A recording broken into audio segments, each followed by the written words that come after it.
So, ek wil vandag begin met 'n storie. So, vir die van julle wat dalk dieselfde boek as ek lees, gaan hierdie storie dalk bekend klink, want hy's bietjie in 'n ander tyd geskryf in 'n ander situasie, so hy moes dit so 'n bietjie aanpas tegnologies om te pas by vandag. Maar dit gaan oor jou lewe en jou goed. En kom ek wys vir julle hoekom. So Hanu gaan my help om hierdie storie uit te speel. So bring jou koffie asseblief, Hanu, kom sit hier saam met my. So die storie is, daar's op 'n stadium 'n ou gewees wat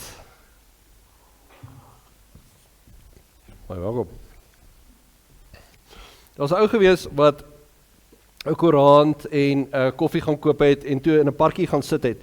En soos wat 'n ou nou maar doen op die parkie, nou gaan jy gaan sit en hy sit toe langs 'n ander ou en hy kyk gou wat op Facebook aangaan en terwyl hy besig is om te kyk wat daar aangaan, toe besef hy ek stel lus vir my donuts. En hy sit sy foon neer, sy koffie neer en hy vat toe sy donuts en hy maak dit oop, soos 'n mens maar doen. Ons moet maar gesukkel met die plastiek, maar hy kry dit uit. En terwyl hy besig is om hierdie goed so af te haal, kom hy agter dat hierdie ou hier langs hom, maar ek bedoel, jy gaan ons nou nie met 'n vreemde ou erg oogkontak maak in 'n parkie nie. Is hierdie ou erg ongemaklik wat hier langs hom sit. En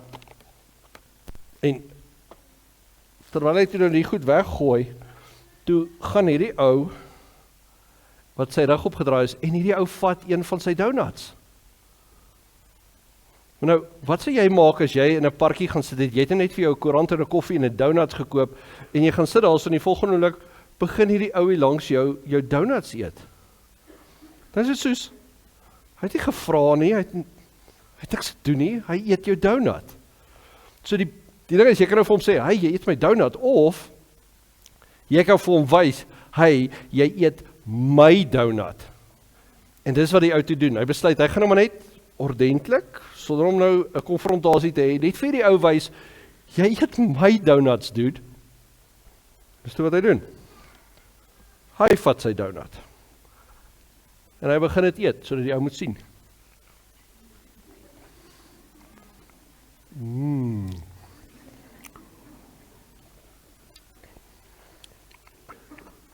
En terwyl hy hierdie donut eet, dink hy, miskien het hy ou gemis dat dit sy donuts is.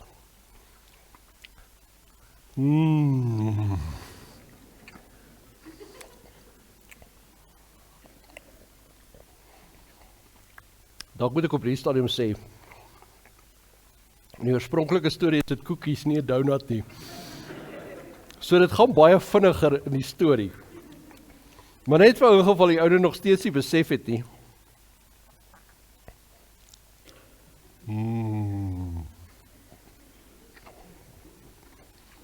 Want hy wil hê hierdie ou moet nou weet, jy is besig om my donuts te vat. Dis myne. En die volgende oomblik van die ou, die laaste donut.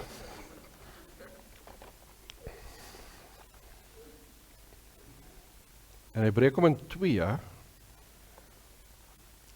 en hy los vir my die helfte. Asof dis my donuts wat hy opeet, nou los hy vir my 'n halwe donut, so nou is ek so half die redelik kwaad, want ek het hierdie donuts gekoop, ek het dit geëet, ek het vir hom probeer wys, dis my donuts, en nou eet hy nie net my donuts nie, hy los vir my die helfte ook, van die laaste een. So wat maak jy nou maar? Jy eet jou donut, en jy gaan nou maar net aan. Dit is awkward. So nou weet ons, hier is tension. En ons weet nie presies wat om daarmee te maak nie. Maar gelukkig op 'n stadium, soos dit nou maar gebeur wanneer 'n mens donuts eet, toe eet hy sy donut klaar, my donut klaar, en hy staan op en hy loop.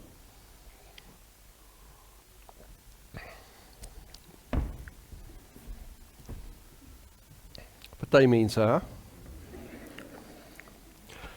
En ek sommer so vies daaroor, of die ou sommer so vies daaroor.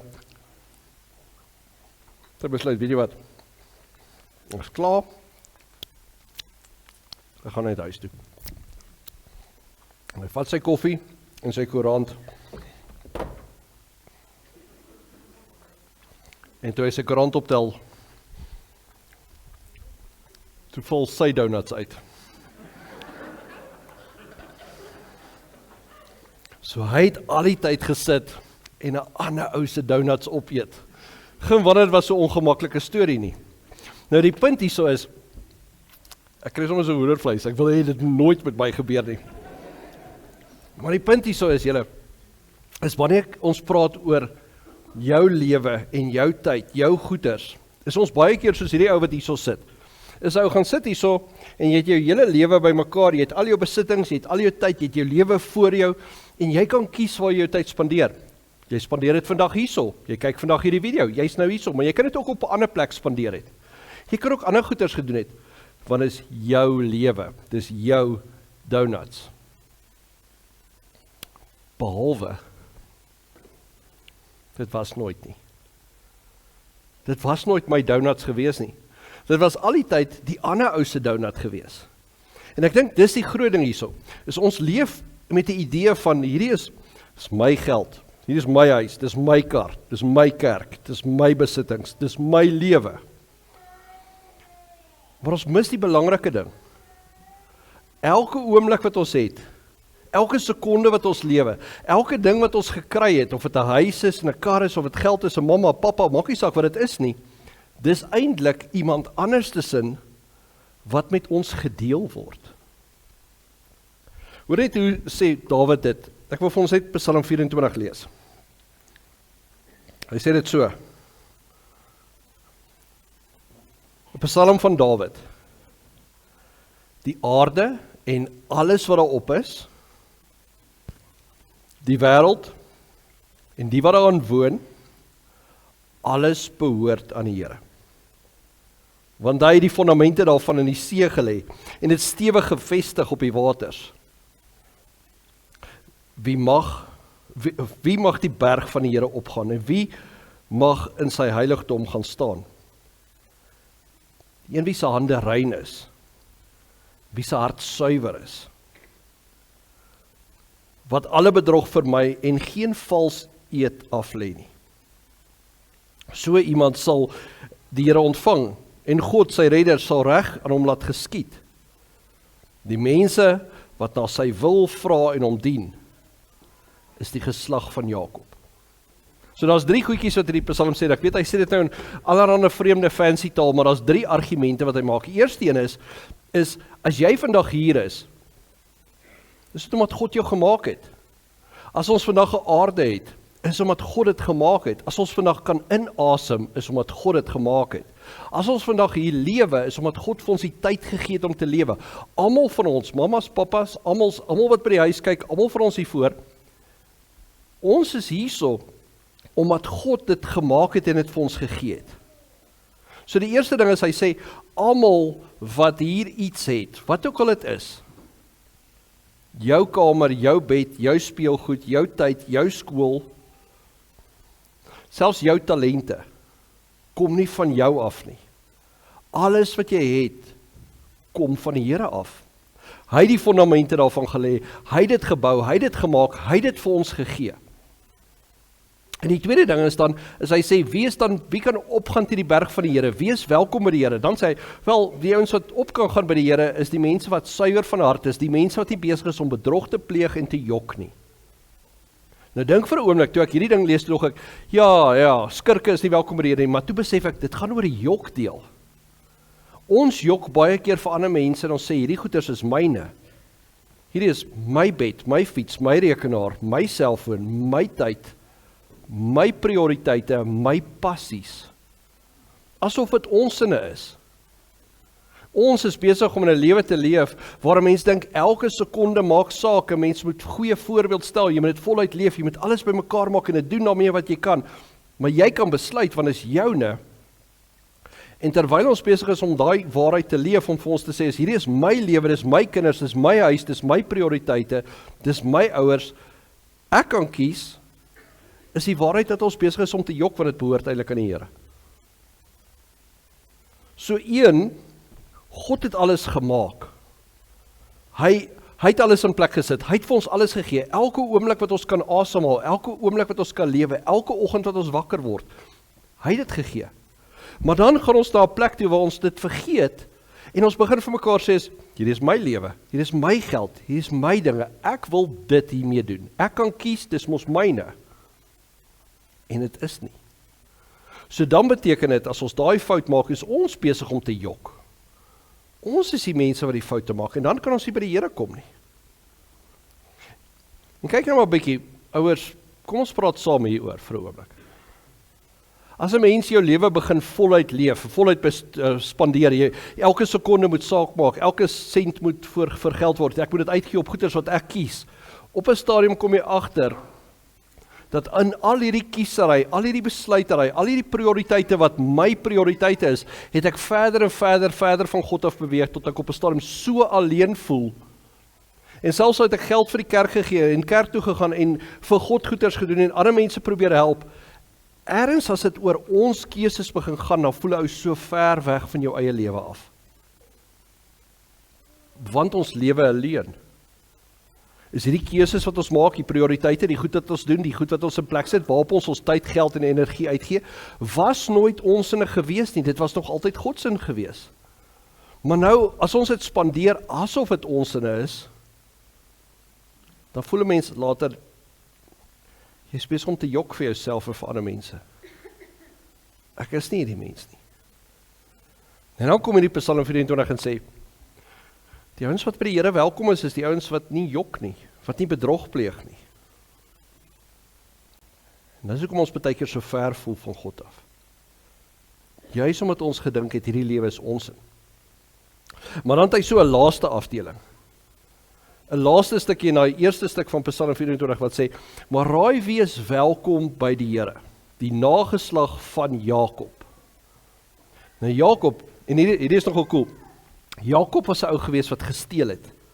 Hy het sy boetie sy eerste geboorte, sy boetie is eerste gebore, toe sê hy, nee, ek's eerste gebore. Sy boetie moes 'n klomp goed gekry, toe sê hy, nee, ek moet daai klomp goeders kry. Hy het 'n klomp goed gesteel by ander mense.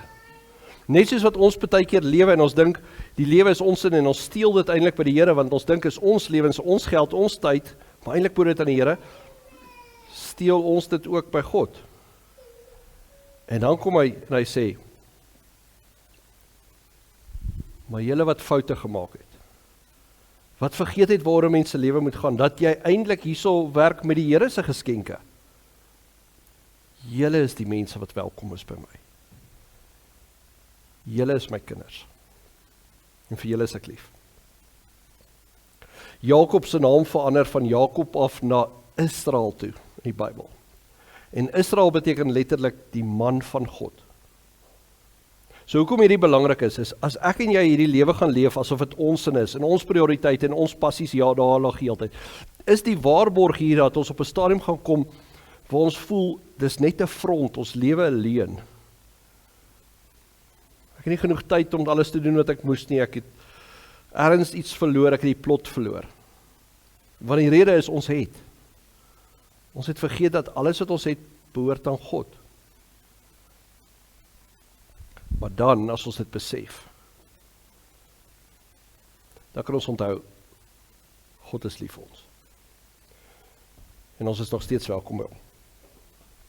Ek dink hierdie donut storie wys vir my, is 'n goeie uitbeelding van een ding. Is dat as 'n mens hier gaan sit en jy raak so later besig met jou foon en jou dinge en jou koffie en jou goeders, dan vergeet jy aan wie die koekies regtig behoort. En jy is besig om God se koekies te eet. Jou lewe behoort nie aan jou nie, dit behoort aan die Here.